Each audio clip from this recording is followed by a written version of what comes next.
Yeah, Was that a different prison now? That was 8 years. Oh, yeah, I went around the block. I went that prison.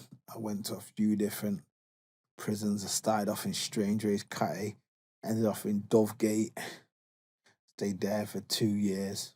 That was amazing jail. That was a private jail. When I got there, I was one of the first prisoners in there. I was told to go and pick myself on A wing. On my wing was the wing where the wall was, so things could fly over. My wing was the only one where things could fly over the wall. Yeah. You know, and officers turn backs and things like that. Loads of corruption going on. Loads of screws getting banged in there. Plenty of tennis balls. Yeah. Tennis balls, footballs, you name it. The size of the things that used to come over there, you'd need more than tennis balls. Yeah. But yeah, Dovegate, that was a great jail.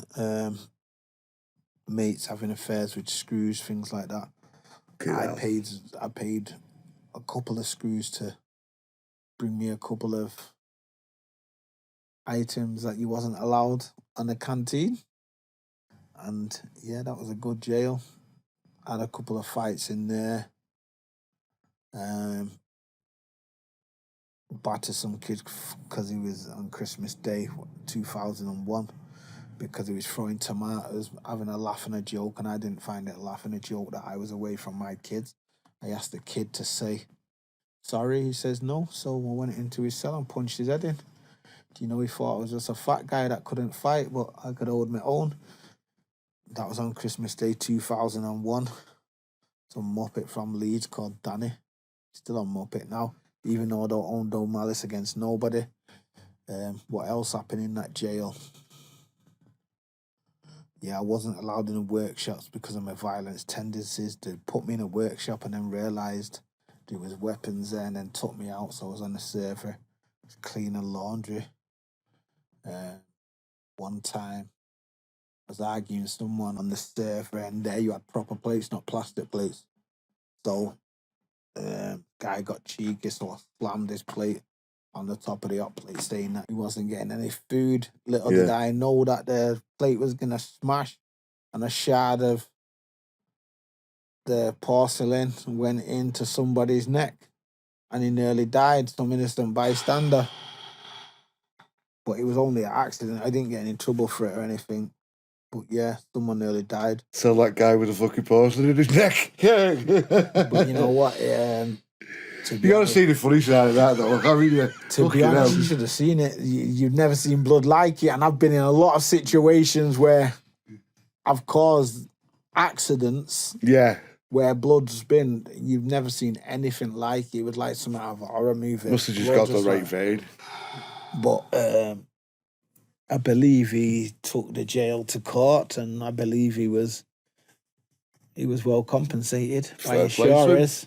He never held it against me. No. He never held it against me, even though he spent quite a bit of time in hospital. He never held it against me. It was a lifer, doing life for 3 murders. He got paid. You didn't have to do no extra time on it. He didn't blame you, so everyone's a winner. Yeah, he was a very peaceful man. What other situations have you been in where you said you accidentally caused blood? Accidentally caused blood? I didn't see accidents.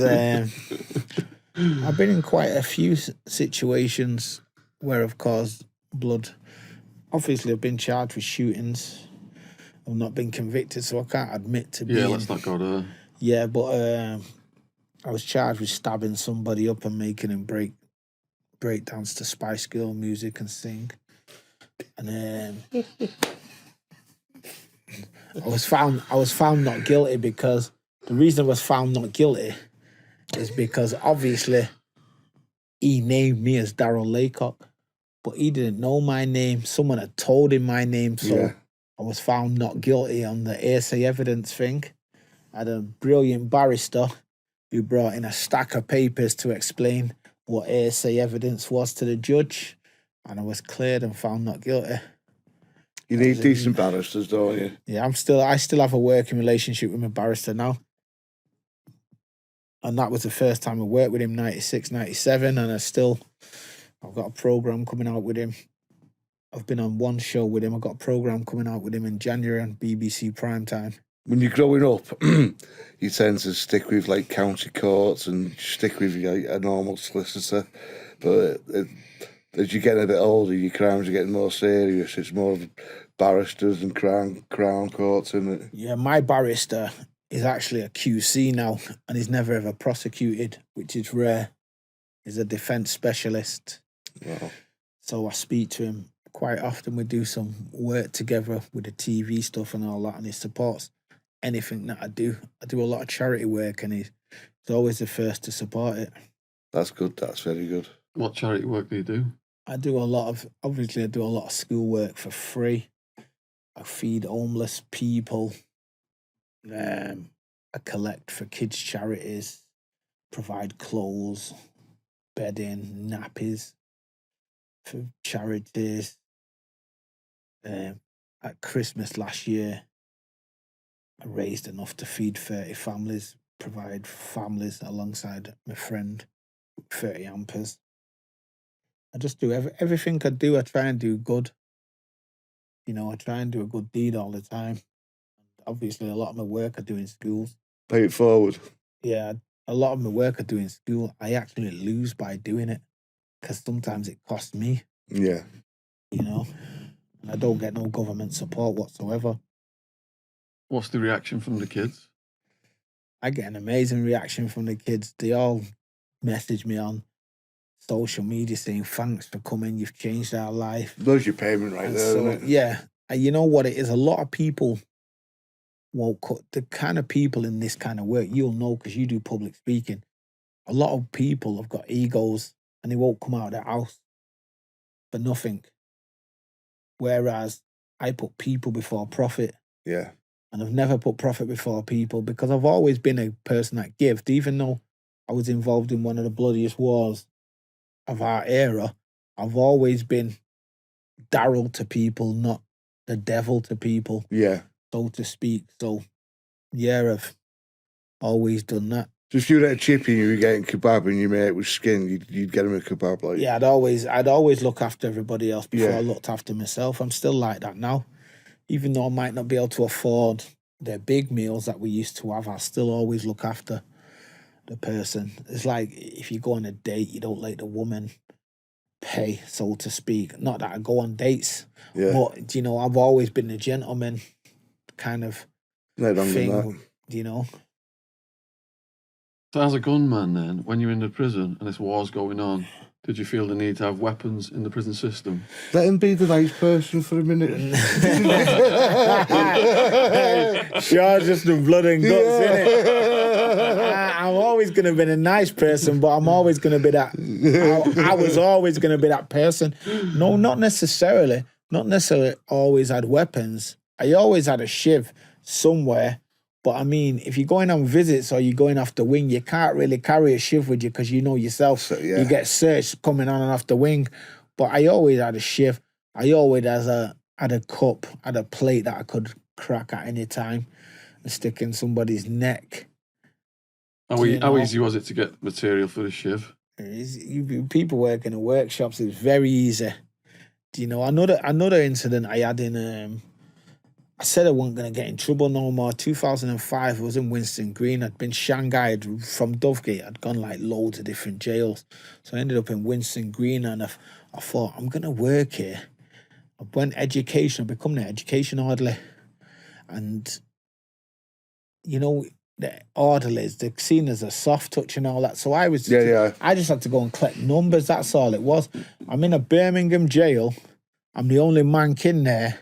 And some guy come in and all that, see me writing down numbers and all that, and he must have thought he was a big bad. I am. Do you know what I mean? I kept myself quiet whilst I was in there, so he's telling me, he come over to me, and he's asked me what I'm doing, told him, and he's telling me to move out his way, move screwboy. And you know yourself, if someone calls you a screwboy, you might as well call you a nonce. So what did I do? I just stuck a pen right in his cheek and in his neck. Stabbed him in his neck and in his cheek with a bit pen. Screwboys are just like it's like an American version of punk or bitch. Yeah.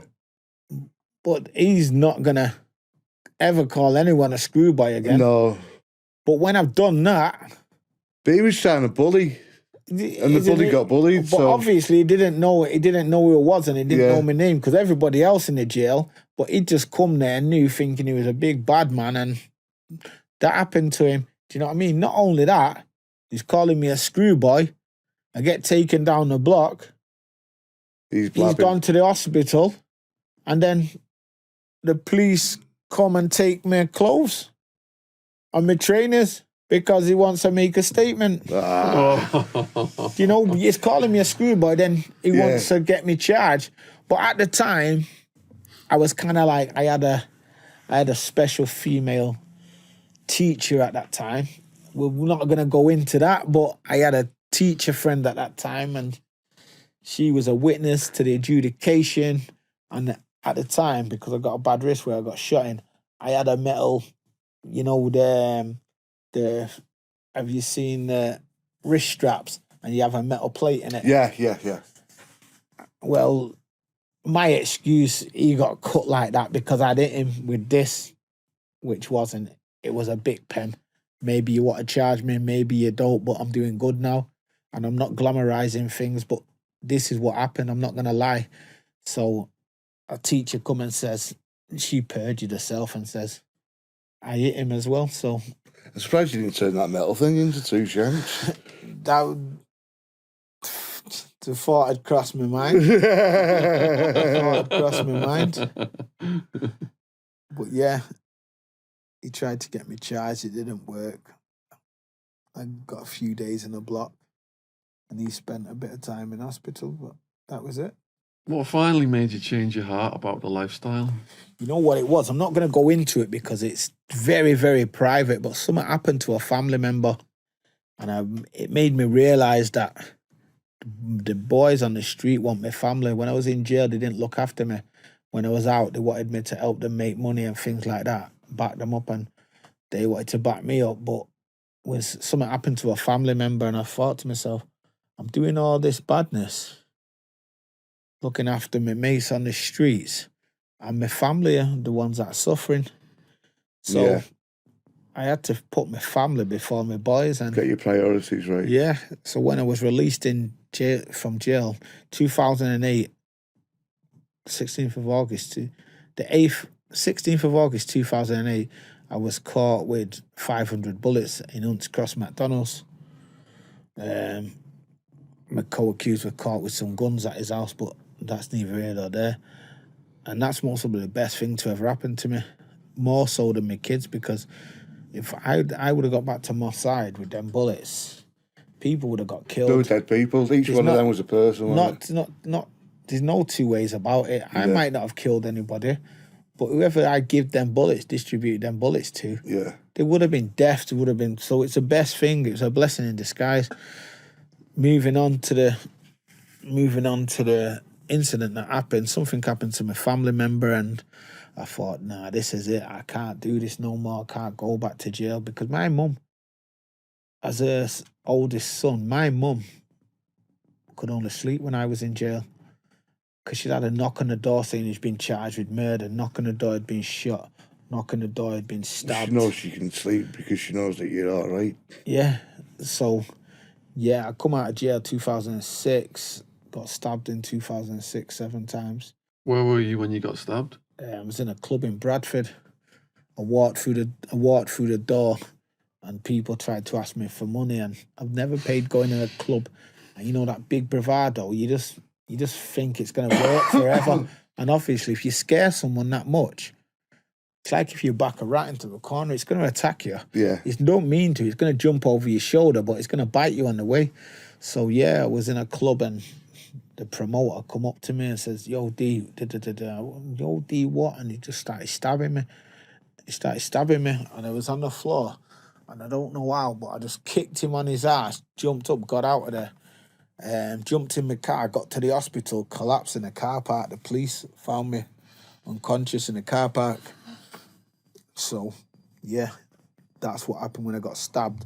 Going back to this incident and turning my life, I thought to myself, I've been backing my boys for years, and, you know, when I go to jail or anything, they don't even look after me, and I've backed them to the point where I've been charged with murder. I've been charged with attempted So they don't murder give you for them. your family some money, or they don't put money on your books about? Nah. Every now and then, but you know, the work that I put in, I Yeah. made a lot of people, a lot of rich people. So I thought I got to do this for my family. So I come out when I was released from jail. I was MAPA 3 Tier 4. I was the most dangerous person according to Greater Manchester Police, Merseyside Police and probation. I was the most dangerous person in the Northwest due to intelligence. But we all know intelligence is bullshit, don't we? You know, 50% might be true, 40% might be true, but 100%. Well, to be fair, you do sound pretty dangerous, mate. That's coming from him. But yeah, but you know what? It helped me become the person I am today. So I wasn't allowed in Manchester for 2.5 years. I was on license, I was in a hostel, and I had to go back to the hostel for a bit every 2 hours. So I couldn't go back to Manchester. I was on a 7 o'clock curfew. I was in hostel for 8 months. I think I'd have to be back in prison. Yeah, I know, but I had to be out there for my family.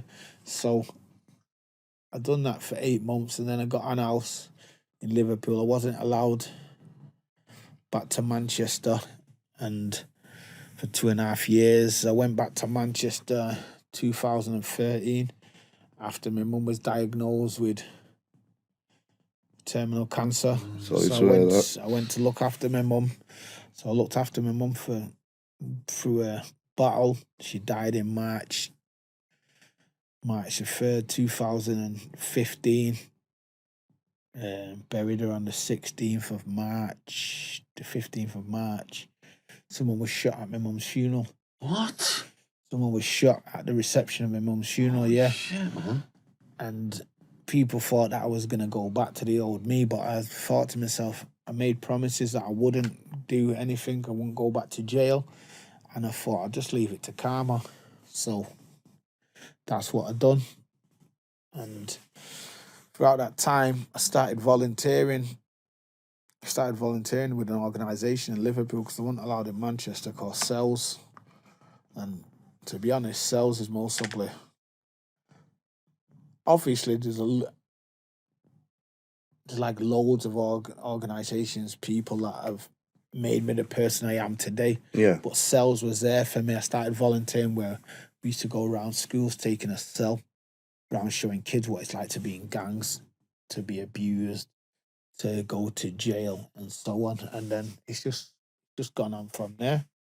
Like, not so much a shock treatment, but showing people that it's not all glamorous. It's not all fast cars, The reality, hot women, and loads of money. the reality, because really and truly, if you work it out, kids on the streets think making money, but 9 times out of 10 of them are in debt for the rest of their lives because they've all got drug habits.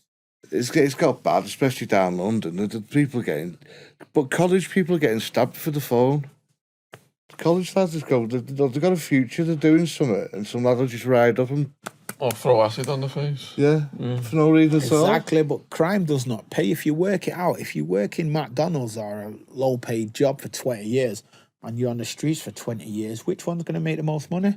It's definitely going to be the person in McDonald's, because the occupational hazards of being on the street is you're going to get stabbed, you're going to lose a parcel. You might not get stabbed, but people are going to hate on you. You're still going to pay. You're going to for your go to parcel. jail. You're going to lose parcels. People are going to rob you. You're going to go to jail, and then you're going to have to start again. You work in McDonald's after 20 years, you've gone through £500,000. I'd say the only crime that does pay is white collar crime, like like business, like fraud and stuff Yeah, like but that. we us as a country forget that we don't profit off crime. No. Who profits off crime? The police, prosecution, barristers, solicitors, judges, Argos, DFS, They're taking all the cut. probation. Because you know yourself, DFS sofas and SCS sofas are made in jail. Yeah, Do you know? It's I just, didn't know that actually. No, just slave. That's just why they keep the slave drug war. drivers. That's why they keep the drug war going. It's just massive amount of money they can make. Exactly. Jail is a business. Crime I didn't is know a that business. sofas were made there, though. Loads of different stuff. Loads of things are assembled for Argos. When you get out, don't you get a discount? Don't you get like an Nah. Argos card? Not at all. Not at all. But we all know that crime is a business because it keeps people in jobs. Yeah. I think it's like one of the biggest employers in the world is the justice system, especially in America. Exactly. My barrister's just come back from America. He went over there to see how the justice systems worked. China and India have got like 100 engineers to every lawyer, and America's got like 100 lawyers for every engineer. It's just a big cattle market in America, though. They just want to keep you in, really. They'll let you out on tax and everything, but they just want you back in because they get paid money for you doing So there, you don't got they? back 50,000 a year to the jail. Yeah. So how easy is it then to just pull out of that lifestyle? It's not easy, but do you know, I had to put my family first. So it was easier for me because I wasn't allowed in Manchester. Yeah. If I was allowed in Manchester, You'd have been mixing with it. It would have been, yeah. But I had a non-association list. Like 50 people I wasn't allowed to associate. You know, and I was always a high risk to known adults. But you must want to stay out of the lifestyle too, because Yeah. I mean, you come to Liverpool, you know for a fact if you want to click up, you can get up to mischief. Yeah, I had people in Liverpool. Yeah. You know, but it's not. I made a promise that I wouldn't go back to jail, and to this day, I've not been back to jail. That's good. And I don't commit crime. You know, I go around schools, I do motivational speaking, I try to empower kids not to follow the road that I won't go down, because that road, it's not glamorous. There's nothing glamorous. The only glamorous thing about being in a gang in England is when your mum or dad give you the funeral you deserve. Not your mates, because your mates get a T-shirt saying "Rest in peace, Darryl." Yeah. When that faded, the memories fades. They haven't got the decency to buy suits. So there's nothing glamorous about being in a gang. They do go funerals in jeans, don't they, and wearing them T-shirts. Yeah. You know what? And when they fade out, they just throw them away. It's terrible, You know? that. They don't give your mum, your dad any money towards a funeral. From the questions the kids ask as well, it's like so smart these days. They got all this education off the internet. Do they surprise you with the things they ask you? What kind of stuff do they ask you? They ask me anything. Do you ever murdered anything? They ask me, did you bend down for the soap? I can ask that one. When you ask them, do you bend down for the soap? I say, I use shower gel. Yeah. But yeah, they ask you everything. Is it safe to stab someone in the bum? And like I say to them, it's not safe to stab anybody anywhere. You got arteries from your head to your toe, and I put like a diagram on there. You got more arteries in your arsehole than anywhere else. If anything, it's more dangerous. Exactly. But you got arteries up and down your body. And I tell him about a friend of mine I lost in 1997. He was kidnapped and robbed, and he was stabbed in his ankle, and he died. You know, people think it's safe to stab anywhere, but anywhere you can bleed, you can die. You might be a haemophiliac with no clotting agents. So there's no safe place to stab people. And I tell these kids, don't be stabbing people for your mates, because they're not going to do it for them. If they go out and stab somebody, doing it for themselves. They're not doing it because you got stabbed. They're doing it because they want to do it. Do you know? They need to learn to fight, don't they? We need to learn to live in peace more than anything. Yeah, but if they are going to have a beef, you use the fists. Get a pair of gloves on. Yeah. Call someone else, one of the elders. We can sort out a boxing ring and things like that. I'm trying to get kids to stop that mindset. And then once it's done, bury it. Yeah, Don't continue it. I'm trying to get kids into the boxing ring, because I got people who box and people who fight, do MMA fighting. I got a mate called Andrew Devent, who used to be kind of like my rival, but now we come together and he's willing to train kids for free. Well, if you've got people like that in your corner, the kids should be crying out loud for it. They should be coming in. It's like I've worked with over 150,000 kids, 160,000. I've done 2,000, not last week, the week before.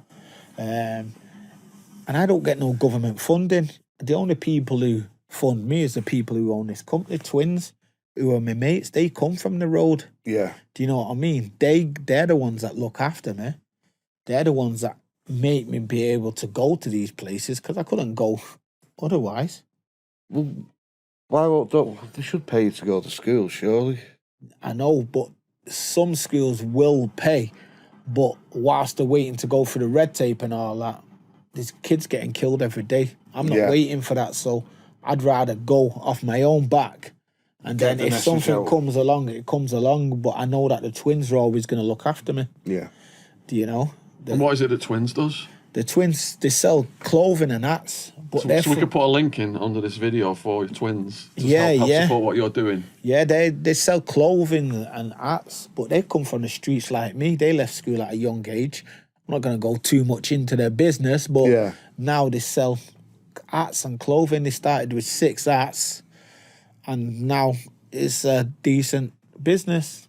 And they don't just support me, they support a lot of worthy causes around the world. So, yeah. If you want to support what Darryl's doing, we're going to have a link in the description box below this video for Twins. How hard is it to get a kid to give that up lifestyle and then do boxing or something? It is hard, but it's possible. My success rate is good. But you know what it is? When I tell the kids the real truth, the deep down truth that we won't go into here today, and I tell the truth about, someone shooting somebody at your mum's funeral. Yeah. And this all happened because of the choices I made from a very young age. If I didn't make them choices, that wouldn't have happened. But also, if I didn't make them choices, the dynamics of life wouldn't have brought us into contact. So it's all about dynamics and choosing the right friends and the right places to go and associate. Do you have regrets? I personally don't. I don't have regrets. A lot of people say I'm a bully, I'm a big-headed, because I don't have regrets. And the only reason I don't have regrets is because it's made me the person I am today. Yeah. And I'm a very nice person. I'm always giving. Every day I do something. Like when I leave here tonight, I'm going back to Manchester. And when I get back to Manchester, I'm going to be on the homeless, feeding the homeless tonight. So I do something. I try and do a good deed every day, and I don't have no regrets. I do nothing but good. Obviously, there's people I do not talk to, but I don't do no bad to them. No. I don't carry no hate in my heart, and that's mostly why I've survived. Who else do you know gets shot 20 odd times and survives? On Someone looking out for one you. occasion, I'm shot once on 2 occasions, stabbed 7 times. Who else? You've definitely got someone looking out for you. Who else haven't do you know that's been arrested for numerous murders and been cleared of one and not charged with no others? Even though I'm not saying I was involved, but there's certain murders where people say that I was involved, but obviously I was sent to this earth as a vessel to pass my message on to help others. By no means I'm a murderer. By no means I'm a violent man. I'm here to live peaceful and so on. I don't promote no violence whatsoever. I've done what I've done in the past, and I leave the past in the past, and I hope everybody else can. And you've been out of trouble a few years. I've been out of trouble since, when did we get home? 10 years. So I've been out of trouble for 10 years, yeah. So the kids watching this who carry knives, what do you say to them? There's nothing good about carrying knives. Nobody gives you the right to stab anybody. Nobody gives anybody the right to stab you. Nobody gives you the right not to be able to walk in a postcode. You walk wherever you want. And if anybody pulls out a knife on you, turn the other cheek. Don't try attacking. Always turn it away.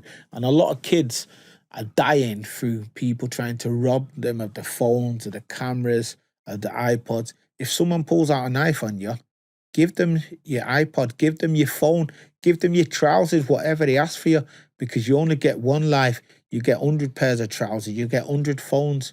The material things, do not give up at or whatever.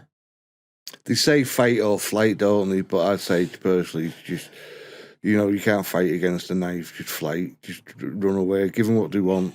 No point in arguing over it. Back in the day, I would have fought someone with a knife. But nowadays, the way these people are going around stabbing people and killing people, they've got no value for life. They get you from behind your back, though. Kids need They've got no morals, have they? Kids need to value life, and I always write hashtag Your Life Matters. The last few weeks I've been saying Your Life Matters because it matters to me. When I'm going in to see a kid, they mean something to me. They're keeping me on the straight and narrow. So I want them to respect themselves and value their own lives. Should get some promotional t-shirts with that on. Your Life Matters. Yeah. I will do when I get some dough. So I thought I was going in to teach the kids, but then I found out that they were teaching me about me. Have you found out that? Yeah. Psychologically. Yeah, kids, you learn something new about yourself every day. You know, we can go and teach the kids, but this day and age, we're learning from them. They're a lot more advanced than we was when we was younger. Well, that's a huge, strong note to finish it on about the models of knife crime. So, man, what a story. Can't even believe you're here and you're fucking alive, man. Darryl, thanks for coming on. Thanks for having me. Brilliant. Yeah, cheers. That was great. Thanks.